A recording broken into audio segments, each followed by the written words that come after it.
like between Success Bomb, Euleen sort of meeting John Berryman, that mad poet who jumped off a bridge over the Mississippi River in Minnesota during the winter, and he did not hit the Mississippi River. He hit the ice. Or Euleen meets William Blake. William Blake. All right, okay. I like giving audiences a choice. Then options are great. You take responsibility. You own it. Yeah. You own it. All right, okay. Actually, some of Euleen's poems, some of them tend to be sort of replies or retorts or ripostes to other people's poems. And so Euleen also likes to meet other people's alter egos. In case she has also met Ted Hughes' Crow. Whoops, bye. Howdy went. Euleen has met Ted Hughes' Crow, but that's a long poem, so I won't read that. But in this case, Euleen is meeting the poet William Blake, who you know lived from 1757 to 1827. And he apparently saw angels and you know, heavenly beings all the time. And on his deathbed, he was clapping and singing. It was like, hey, hallelujah, I'm going where they are. And so anyway, so this was Euleen's experience with meeting William Blake. It was actually a poem. There was a poem by the poet Carolyne Wright, who is no relation. He is the son of the poet James Wright. And he had a poem in the New Yorker called I Dreamed I Met William Burroughs. Remember William Burroughs? Mm-hmm. Shot his wife, what was it, with a gun. Oh, he was shooting an arrow off her head, but he kind of aimed a little too low. Mm-hmm. Yeah, that was William Burroughs. IBM, the International Business Machines, wasn't he that one? Burroughs, something or other, adding machines. Anyway, he was a rich guy, son of a rich family. Anyway, so Franz Wright's poems, I Met William Burroughs in a Dream, and that was what, oh yeah, here's the actual poem. See, in that fancy New Yorker typography, it begins, I met William Burroughs in a dream. It was some sort of bohemian farmhouse, and he was enthroned, small and skeletal, in a truly gigantic red armchair.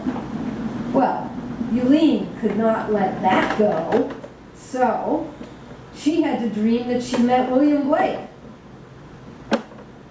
I met William Blake in a memorable fantasy or nightmare. It was some kind of beat coffee house. South Bank or Soho, 1950s or 1790s, I couldn't tell. The clothes were equally fanciful. Black velvet capes and wide floppy hats with feathers. Blake sat in state, cross-legged on an immense divan with horsehair bolsters, the soft pop-pop wheeze of hookahs and hubble bubbles being sucked on in the smoky haze behind him. He was florid and robust in his Georgian frock coat, his gaze fierce and piercing. When I asked, "How do you do?" he answered, "All the angels quit, you know. The devil hath the better weaponry, throws better parties, and he don't have to rhyme." Euleen now, I fancy that name. Euleen roars and shakes her fires in the burden air. Hungry clouds swag on the deep, etc., etc. I say, could you lend me a quid? Our friend old Nobodaddy sits no more aloft, but here below, a dullish fiend midst a raft of ingrates. Hence, you must rejoice without end.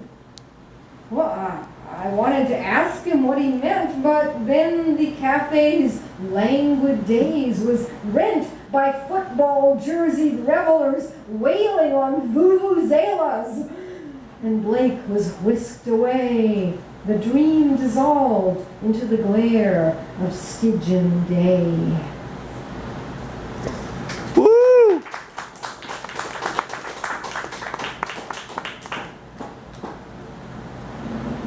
Thank you. Okay. Now, I have left this hat on because I have a certain degree of hatitude, but I'm going to take this hat off, and you will see.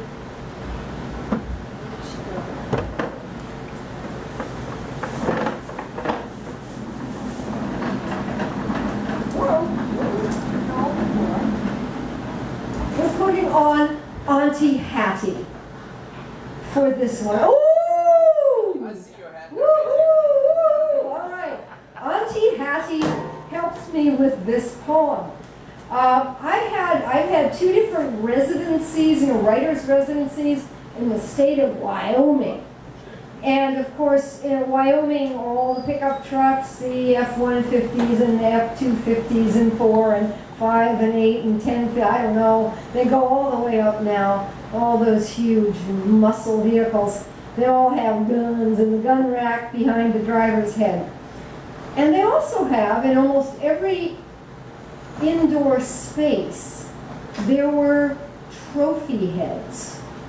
You know, I mean, here, there wouldn't be the painting of Zippy there. There'd be a trophy head of a spotted dog.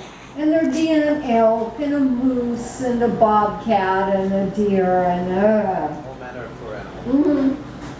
So I began to notice this, especially when I was in, this was in Saratoga, Wyoming, and this actually is a form called a ghazal. How many of you have heard of a ghazal? Pop quiz afterwards, right? Pop quiz? Okay. Ghazal, but I'll give you a few hints. Ghazals have end words or refrains established in the first couplet. It's all in couplets like that.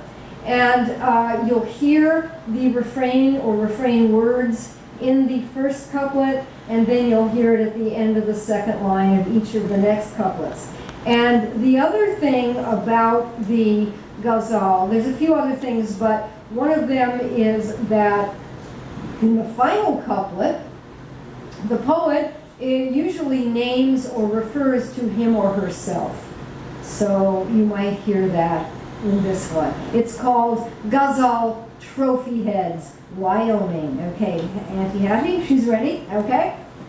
At the Valley Foods IGA, rows of trophy heads gaze down at shoppers, gazing up at trophy heads. Above the frozen pizza case, moose and elk bugle silently. No rut for them as trophy heads. The stuffed grizzly rears in a 15-foot glass case at the end of the Crisco aisle. Trophy heads of deer and pronghorn stare back boldly from above the beef jerky. No fight or flight for trophy heads. Hides of beaver, mink, and fox flattened on the wall above cosmetics. Fur-clad women wear their trophy heads. The Grand Slam, all 4 breeds of native wild sheep bagged by one hunter. Why doesn't he hang among his trophy heads?